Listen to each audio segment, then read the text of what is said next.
Kaya magandang araw muli mga kababayan. Ito pag-usapan natin itong impeachment kay BP Sara. Ito yung question dito ng Korte Suprema itong Kongreso kung saan yung pinapaliwanag sila about tungkol sa hinain nilang impeachment dito kay BP Sara dito sa Senado. Ngayon, ayaw sumagot itong mga kongresista na to, yung mga prosecutor ayaw sagutin. Kaya medyo pinanatan sila ni Atty. Topacio, Sabi ni Atty. Topacio, itong mga kongreso nito, kung magpatawag ito at nag-question sa may hearing ng mga Quadcom, pag hindi ka sumagot, hindi ka sumipot sa patawag nila, ko-contempt ka nila. Pero sila, hindi nila ginagawa yung request nitong Korte Suprema na dapat sagutin nila itong patungkol sa hinaing nila ng impeachment dito sa may Senado. Kaya ito, pakinggan natin mga kababayan itong si Atty. Topacio kung paano niya binanatan itong mga kongresista at maging ang si Atty. Carpio, mga kababayan, kasi binabanatan din ni Carpio ito si Atty. Topacio. Kaya sinagot ni Atty. Topacio itong si Atty. Carpio, Chief Justice Carpio. Ito, pakinggan po natin mga kababayan. Anong pinagkakaabalahan natin? Impeachment. Away dito, away doon. Di ba? Opo. Etong sinasabi nitong House, yung House aawayin yung Supreme Court. Meron ba namang ikaw, Eto na lang kung gaano ka-weird yung stand ng House na hindi ayaw nilang sumagot sa tinatanong ng Supreme Court. Kapag ikaw ay may hearing sa kahit anong RTC, kahit MTC, meron silang tinatawag na clarificatory questions. Yung judge nagtatanong, sige nga, para maintindihan kung mabuti itong kasong ito, tatanong niya either yung nagdemanda o yung witness o yung abogado. Pwede niyang itanong yun. Pwede siya magtanong ng kahit ano. Okay. Eto, nagtatanong yung Korte Suprema ng mga tanong. Ayaw nilang sumagot. Sabi nila, hindi. That's beyond your jurisdiction. Gawin mo yun sa trial court. May magagalit sa iyo yung judge. Baka makontempt ka pa eh. O diba, sila mismo. Hindi ba naiisip ito? Etong mga nasa house natin, sobrang yabang eh. Diba, pag sila, Quadcom, Tricom, may tinatanong sila sa witness. Pag ayaw sumagot, hindi lang hinihiya, pinokontempt pa. Pinokontempt agad. What makes you think na hindi ganon ang rule? Supreme Court yan. Hindi naman kung anong court lang yan. Pinakamataas na hukuman. Kataas-taas ang hukuman. May kaso. Ang kaso ay tungkol sa validity ng inyong impeachment. Paano malalaman ng korte ang validity ng impeachment? Siyempre, may mga certain factual issues. Di ba? Opo. Tinatanong kayo, ayaw nyo sagutin. Bago, may tinitira pa tong si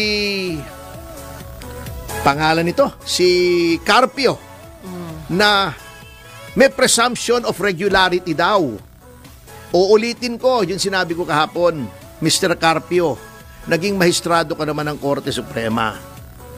Di ba ang presumption of regularity ay disputable? Parang presumption of innocence yan sa criminal case. Yes. There is a presumption of innocence unless otherwise proven. Pagka napatunayan ng prosecution na guilty ka, tanggal na yung presumption of innocence. Ganon din po ang presumption of regularity, Mr. Carpio. Kapag napatunayang irregular, wala na yung presumption of regularity. Yun ang kinukuha ng Supreme Court. May irregularidad ba? Tignan namin kasi may question eh.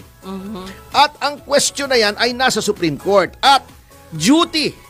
Hindi lang po ito nagmamarites ang Korte Suprema. Nakalagay po sa saligang batas, Mr. Carpio. Duty. Katungkulan ng kataas-taasang hukuman na alamin kung may grave abuse of discretion. Ayun. Bakit sasabihin yung overreach? Anong overreach doon?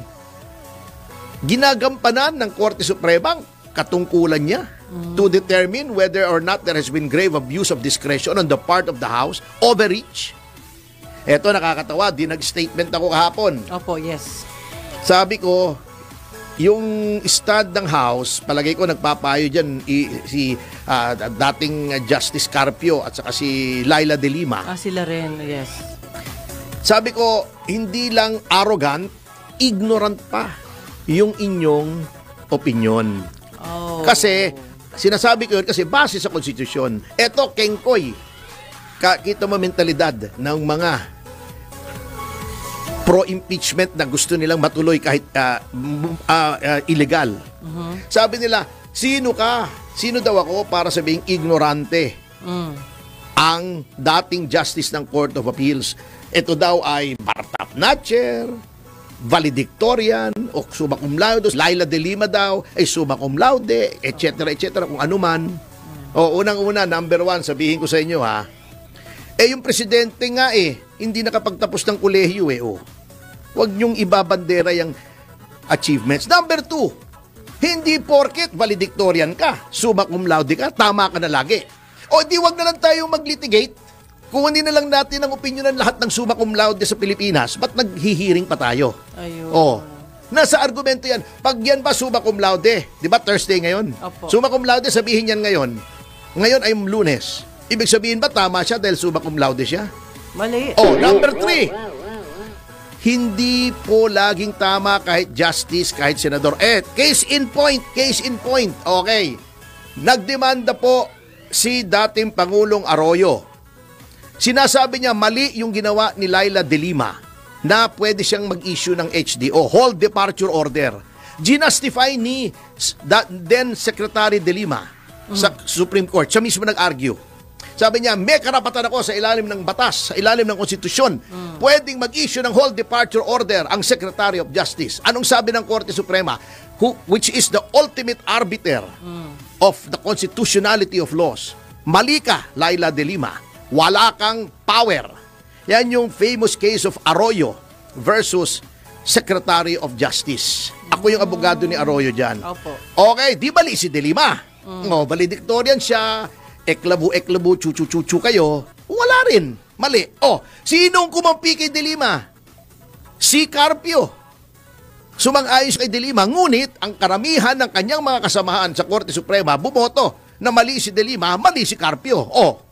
Ano ngayon kung Bartap Natcher? Ano ngayon kung valedictorian? Pag mali, pag tama, wala po. Hindi po eskwela to. Hindi po recitation ito. Hindi po bar exam ito. This is real life, ladies and gentlemen. At sang-ayon sa batas yan. Sang-ayon sa batas. Di bali sila.